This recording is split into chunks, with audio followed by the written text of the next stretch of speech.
Welcome back, Mental Magicians. If you are enjoying this series, I invite you to join us on Sunday nights for the Unfolding Consciousness series for the study on the divine forces in the human being, the awakening of the latent faculties and powers of consciousness.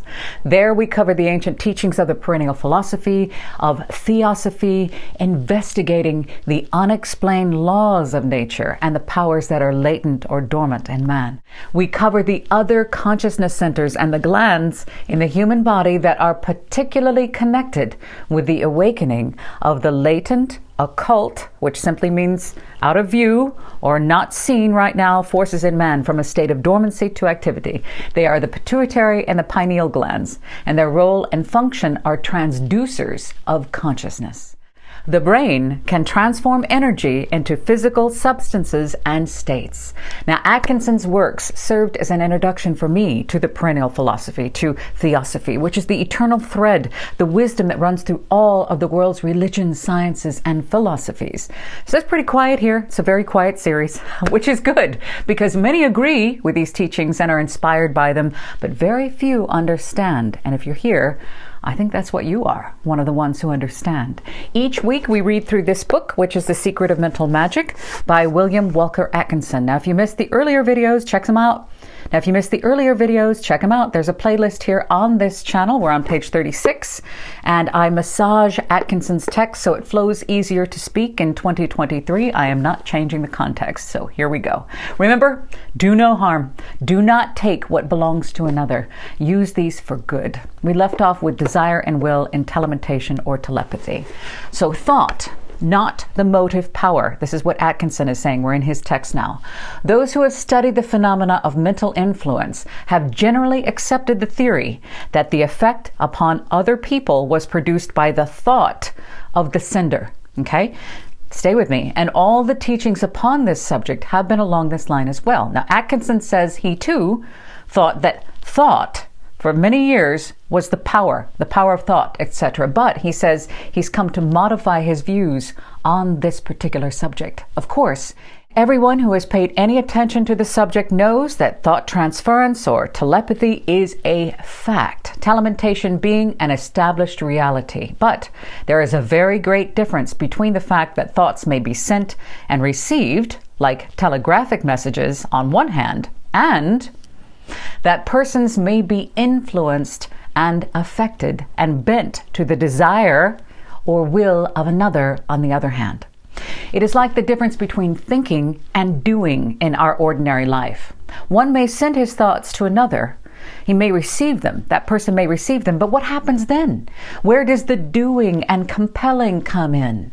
It is evident that the real force must be looked for in some more elementary, fundamental part or operation of our mind than logical reasoning thought. Okay? Stay with me. What is thought anyway? Webster defines it as an exercise of the mind in any of its higher forms, reflection, cognition. Nothing is very forceful about that, he says. There's nothing there. We must look for something in the mind having more elementary force and power. He moves on to write the moving force of the mind. Let us think for a moment, he says. What part of the mind seems to produce the greatest moving power and strength? Is it not chiefly that region of the mind which produces what we call emotions, feelings, desires, cravings, and passions? Doesn't the part of the mind that really causes the greatest motivational action on our part have to do with feeling?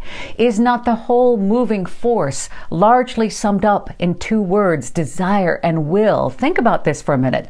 Why did you do this thing and that thing? Is it because you thought about it by cold logical reasoning and acted upon it on an impulse given as a result? Or was it because you wanted to do it? You desired to do it? You felt like doing it? Is it not always the feeling or desire that comes before and is the originator of action?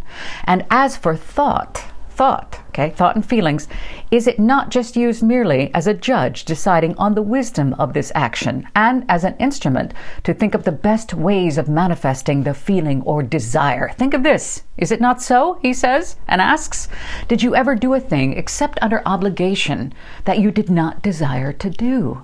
And was not the desire the preceding cause of your every action? Remember Neville Goddard's The Feeling. The feeling is the secret. Desire, the mental inciter, the encourager. Desire is the great, enticing, encouraging power of the mind. Desire is that which incites you into action, and you always act upon the strongest desire, subject to the restraining influence of reason and the restricting or forceful influence of the will. I will tell you more about this wonderful thing he says in more of these lessons. But first, let's just think of desire, for that is the real emotive power. Again, desire is the real emotive power. Desire originates in the subconscious regions of the mind, and often we can feel her there before she emerges into consciousness, stirring up feelings of vague discontent or unrest or happiness, and after a bit, gathering enough force, she emerges into the conscious field and then begins to demand expression. Now remember that when he says desire, he means all kinds of desire, high and low. Many people think of desire as only like lust, I guess, a low nature, but desire really means a feeling that just wants something, and that something may be the very highest aspiration of the human mind. The attracting power of desire. Now, this desire in all of its manifestations has a mighty power of attraction and influence. It manifests as the law of mentative attraction, which is constantly drawing toward us the things we desire and also drawing us toward them. Not only is this true on the conscious plane, but the subconscious plane as well. Our desires constitute our nature, and our nature is always operating on a mighty power of mentative attraction. The trouble with most of us, and I'm guilty of this too, is that we allow our desire force to be scattered and diffused and all over the place, thereby lessening its attractive power. It is only when we learn the secret of concentration and focusing the desire force by the will that we are able to get results above the average. The will is the director and controller of the desire force, and upon its training and management depends the powerful use of this desire force.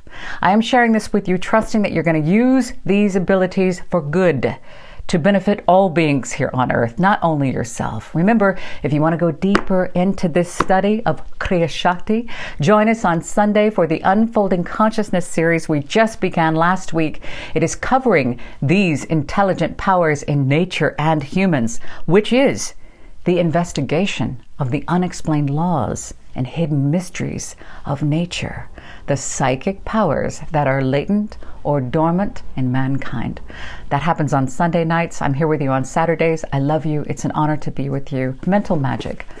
This is Kriya Shakti.